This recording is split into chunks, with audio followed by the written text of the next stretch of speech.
우리 예수님께서 탄생하시던 그날 밤 하늘에서는 이렇게 천군과 천사들이 찬양을 불렀습니다. 그 찬양은 지금 우리가 봉독한 말씀과도 같습니다.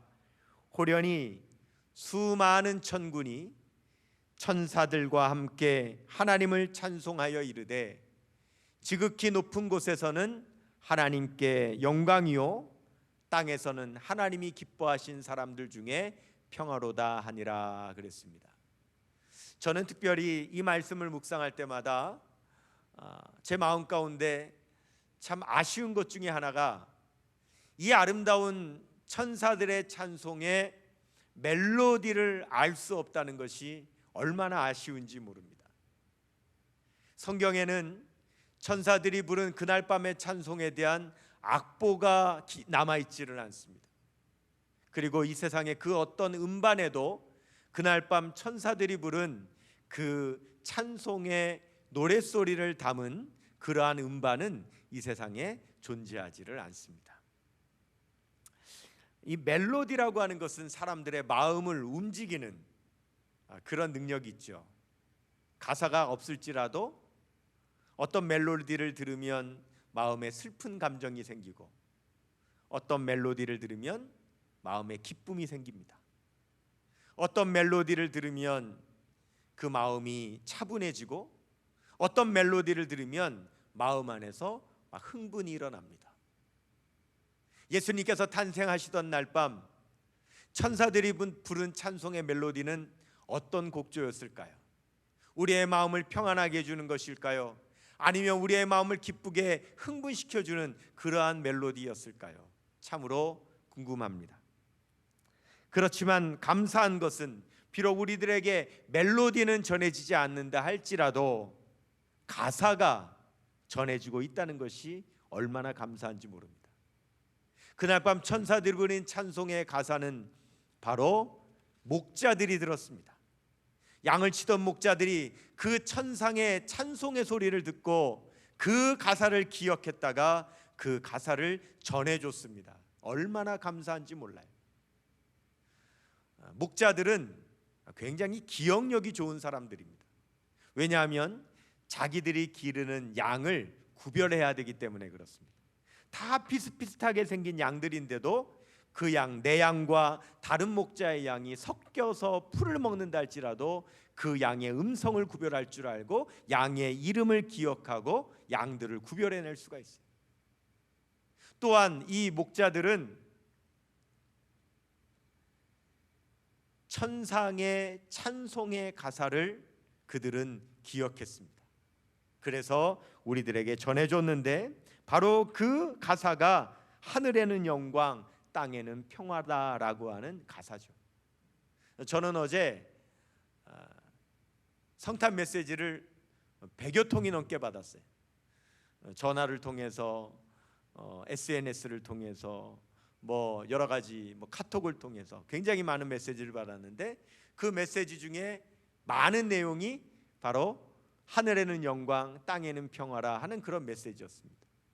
우리가 성탄절하면 대명사처럼 기억하는 바로 그 성탄의 메시지인 하늘에는 영광 땅에는 평화라고 하는 메시지는 바로 천사들이 그날 밤에 불렀던 찬양의 가사입니다. 이 찬송의 가사는 바로 저와 여러분 이 세상에 놀라운 메시지를 주고 있습니다. 바로 그때나 지금이나 인류는 언제나 평화를 원하고 있다라고 하는 사실이죠. 보십시오. 부부간에 가장 원하는 것이 무엇입니까? 그것은 평화입니다. 사랑하는 가족 간에도 가장 이루어지기 원하는 것이 평화입니다. 이웃 간에도 민족과 민족 간에도 국가 간에도 사람들이 다 원하는 것은 평화를 이루기를 원합니다. 그러면 왜 이다지도 평화를 원할까요? 이 말은 역설적으로 평화를 원한다는 것은 아직도 이 세상에는 평화가 이루어지지 않았다라고 하는 것을 의미하는 거죠. 이전에 보릿고기를 살아왔던 우리의 부모님의 세대는 항상 이런 말씀을 하셨습니다. 옛날에는 쌀밥 먹는 것이 그렇게 소원이었어. 그래서 쌀밥 먹고 싶다, 쌀밥 먹고 싶다 그런 말을 항상 했어라고 하는 말을 하셨습니다. 왜 그렇습니까? 쌀밥이 너무 귀하니까, 쌀밥을 먹을 수 없으니까 쌀밥 먹는 것이 소원이었다고 했던 거예요. 지금은 어떻죠? 지금은 쌀밥 먹고 싶다고 말하는 사람 별로 없어요. 지금은 도리어 살이 찐다고, 탄수화물을 줄여야 된다고 쌀밥 먹는 것을 줄여가고 있는 그러한 지경입니다. 왜요? 쌀이 너무 흔하기 때문에. 흔하면, 있으면 원하지 않습니다. 그러나 없으면 원하는 겁니다. 평화도 마찬가지예요. 지금 이 시대에 평화가 있다면 사람들은 평화를 원하지 않을 겁니다. 이미 있으니까. 그러나 사람들이 평화를 원하는 것은 평화가 없기 때문에 사람들은 지금도 평화를 원하고 있는 거죠. 그렇다면 우리는 어떻게 이 시대의 우리의 삶에, 이 세상 가운데 평화를 이룰 수 있을까요? 그 옛날 군주론이라고 하는 책을 썼던 고대 철학자 마키아벨리는 평화를 이루는 방법을 두 가지를 이야기했습니다. 첫 번째는 정치인들의 권모술수가 있어야 평화를 이룰 수 있다 그랬습니다. 두 번째는 군인들의 전쟁이 있어야 평화를 이룰 수 있다라고 그랬습니다. 왜냐하면 그가 살던 그 당시에 로마의 군주와 귀족들은 오직 정치인들의 권모술수와 군인들의 그 전쟁을 통해서 평화를 이루려고 했기 때문에 그렇죠. 역사적으로 보면 똑똑한 정치인들의 권모술수는 항상 있어 왔습니다. 힘 있는 군인들의 전쟁은 항상 있어 왔습니다. 그들의 명분은 뭐였습니까? 그들이 정치를 하는 이유, 그 다음에 군인들이 전쟁을 하는 이유는 모두 평화를 원하기 위한 것이라 그랬습니다. 하지만 그로 인하여 이 세상에 평화가 이루어졌습니까? 정치인들이 평화를 이루기 위하여서 권모술수를 사용하지만 평화가 이루어지지 않았습니다. 군인들이 전쟁을 통하여 평화를 이루기 원했지만 이 세상에 평화는 이루어지지를 못했어요. 역사적으로 수천 년 동안 권모술수와 전쟁을 통해서 평화를 이루지 못했다는 사실을 알면서도 여전히 지금도 이 세상의 정치인들은 정치의 권모술수를 통해서 평화를 이루길 원하고 무력과 군사력을 동원하여 지금도 이 세상의 모든 나라들은 평화를 이루기를 원한다는 것이죠. 성경을 연구하는 신학자들은 성탄 전 날밤, 성탄의 밤, 천사들이 부른 그 찬송의 노래, 하늘에는 영광, 땅에는 평화라고 하는 이 노래의 가사는 예수님께서 태어나시던 그 당시에 그 상황에 있었던 어떤 노래를 반추한다라고 그렇게 해석을 합니다. 여러분, 2000년 전 로마 황제가 다스리던 세상 가운데서 사람들이 부르던 노래가 있었답니다. 그 노래의 가사는 이렇습니다. 한번 들어보십시오.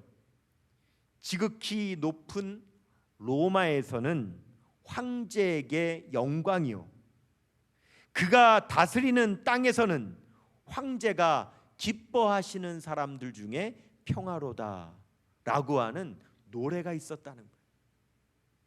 그 당시에 사람들이 부르던 그 노래, 그러나 그 노래의 가사는 거짓 가사였기에 로마 황제를 통해서는 참 평화를 얻을 수 없기에 천사는 그 당시에 사람들이 많이 불렀던 그 가사를 인용하여 그 가사의 노래를 바꾼 것이다라고 그렇게 해석을 합니다. 누가복음 2장 13절에서 14절 천사는 이렇게 찬양합니다. 호련히 수많은 천군이 그 천사들과 함께 하나님을 찬송하여 이르되 지극히 높은 곳에서는 하나님께 영광이요 땅에서는 하나님이 기뻐하신 사람들 중에 평화로다 하니라 그랬습니다. 여러분, 평화에는 보통 세 종류의 평화가 있다라고 말을 해요. 첫 번째 평화는 내적인 평화, 마음의 평화가 있다라고 합니다.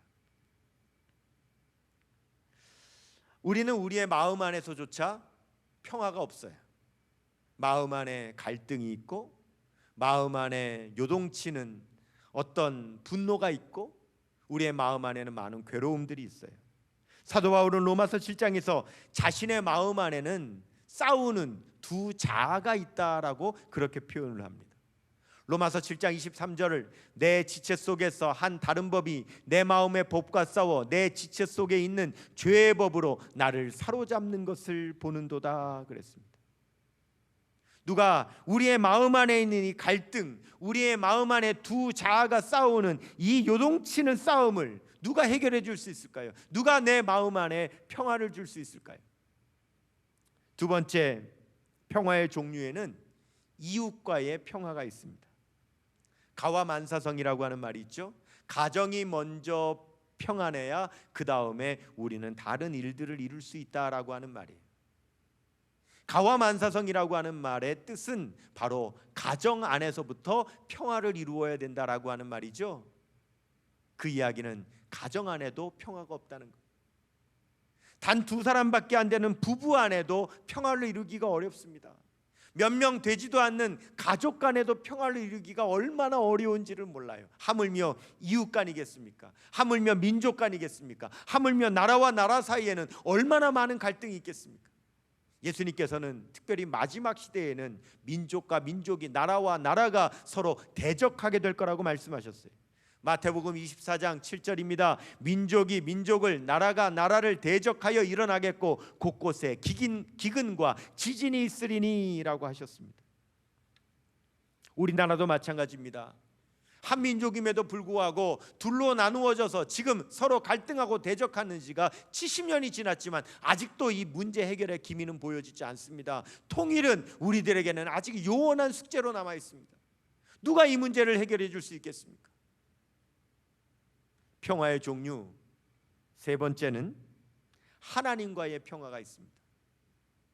하나님께서 우리를 창조하실 때는 하나님과 화목하게 지낼 수 있도록 우리를 창조하셨어요. 그러나 이 세상에 사탄이 아담과 하와를 유혹하여 범죄하게 만든 이후부터 하나님과 우리 사이는 죄로 갈라지고 하나님과 우리 사이는 멀어지게 됐습니다. 이사야서 59장 2절 말씀에 오직 너희 죄악이 너희와 너희 하나님 사이를 갈라놓았고 너희 죄가 그의 얼굴을 가리어서 너희에게서 듣지 않으시게 함이니라고 말씀하셨어요. 누가 하나님과 우리 사이를 화목하게 할 수 있을까요? 2000년 전 세계 최고의 강대국이요 대제국이었던 로마는 세상에 평화를 주겠다고 약속을 했어요. 그것을 로마의 평화라고 해서 팍스 로마나라고 불렀죠. 그러나 그 평화는 어떤 평화였느냐? 칼의 평화였어요. 피의 평화였어요. 서로 화해할 수 있게 만들어주는 것이 아니라 모두를 칼로 누르고 피로 짓밟아서 아무 힘도 쓰지 못하게 만들고 둘 다 때리고 발로 묶고 못 싸우게 만들어서 유지시켜주는 그런 평화였어요. 그리고 그것을 평화라고 우기는 정책을 폈던 거예요. 그것이 2000년 전 가장 강한 나라 로마가 주는 평화였습니다. 그리고 그런 평화를 주었으니 우린 모두 황제에게 영광을 돌리라고 찬양을 불렀던 것이죠.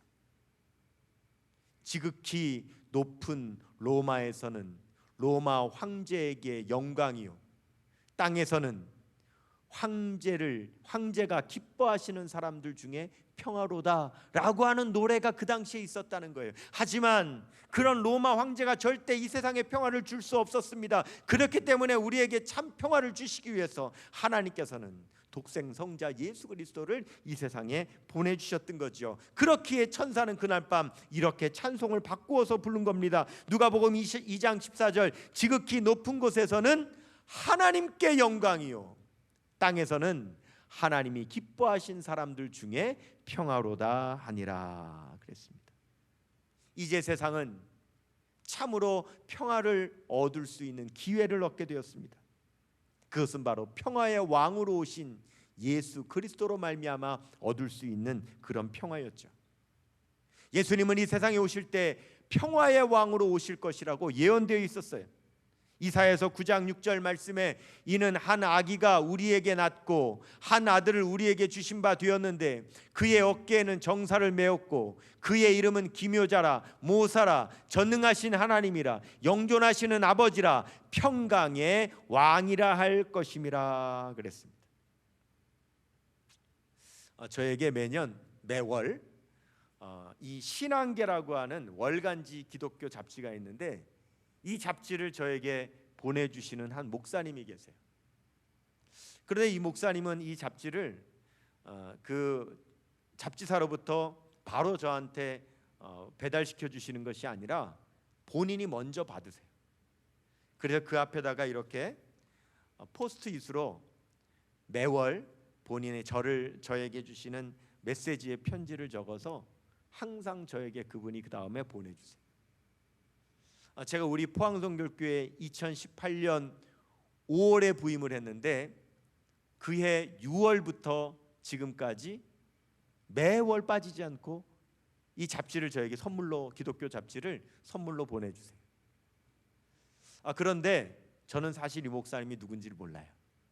이 목사님의 성함은 알지만 한 번도 뵌 적이 없어요. 이 목사님 누군지 제가 모르는데 저도 모르는 이 목사님이 저에게 매달 이렇게 손수 저에게 잡지를 선물로, 기독교 잡지를, 그것도 편지를 써서 보내주시는 거예요. 제가 감사의 인사로 전화는 드리기는 하지만 한 번도 만난 적이 없어요. 이분은 저에게 왜 이런 선물을 보내주시는 것일까?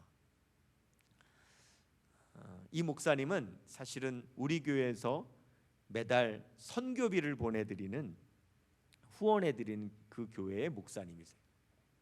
아마 그 선교비를 받으시고 감사한 마음에 저에게 매달 이런 잡지를 보내주시는 것 같아요.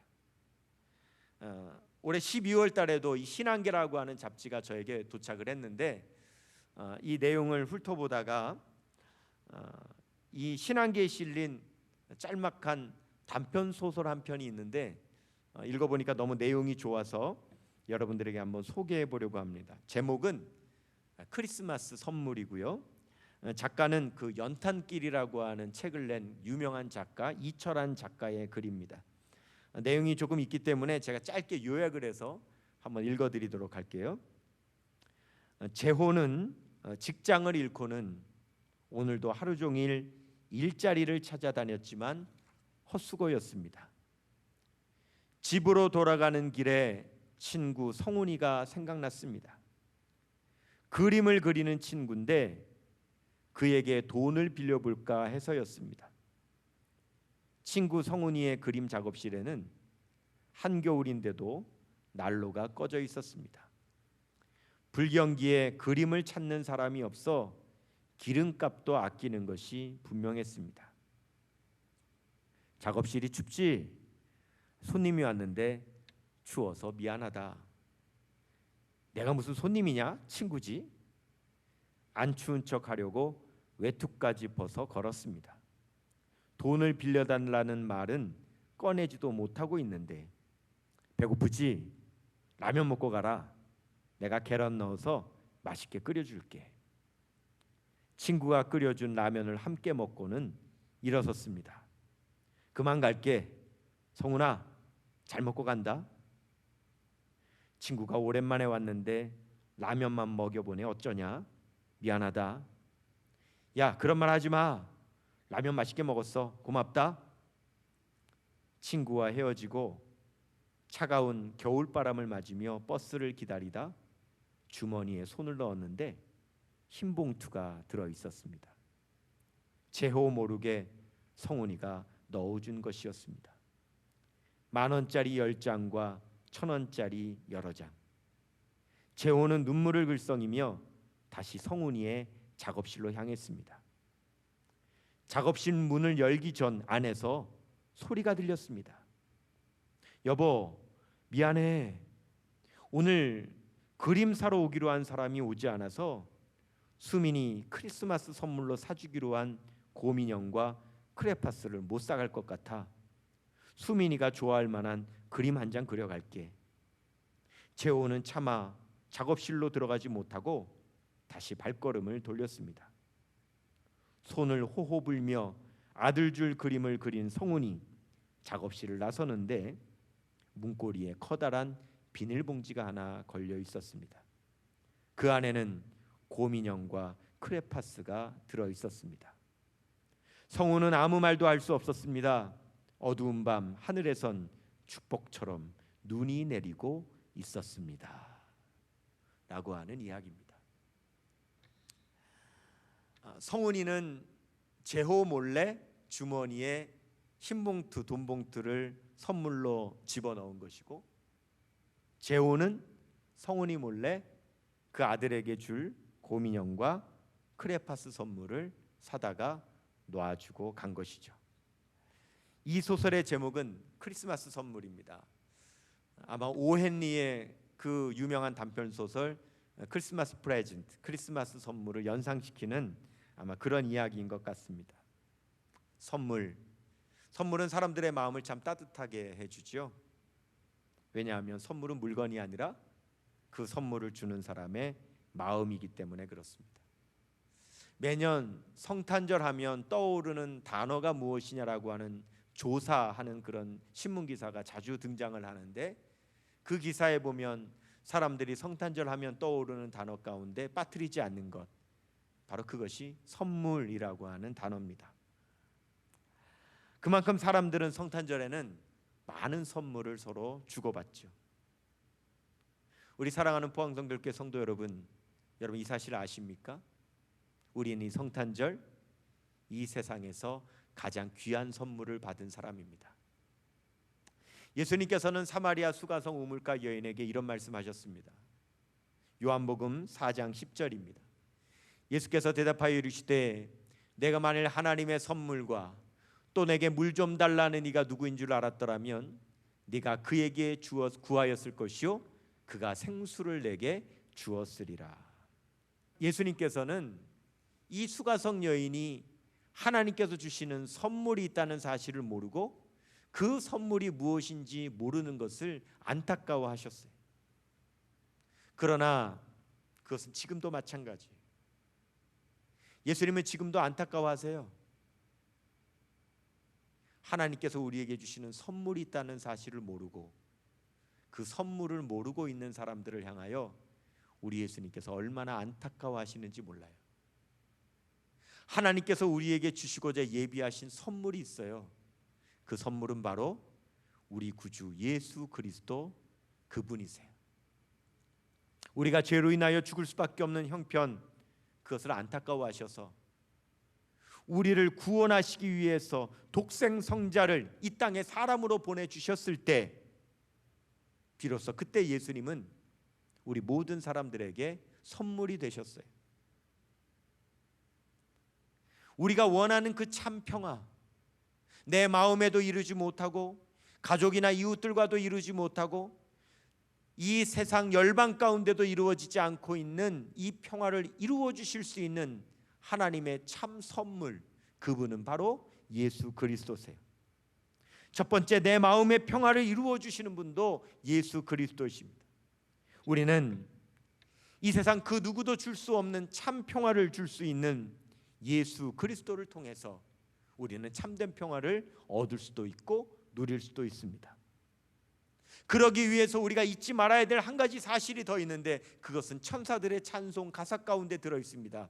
지극히 높은 곳에서는 하나님께 영광이요.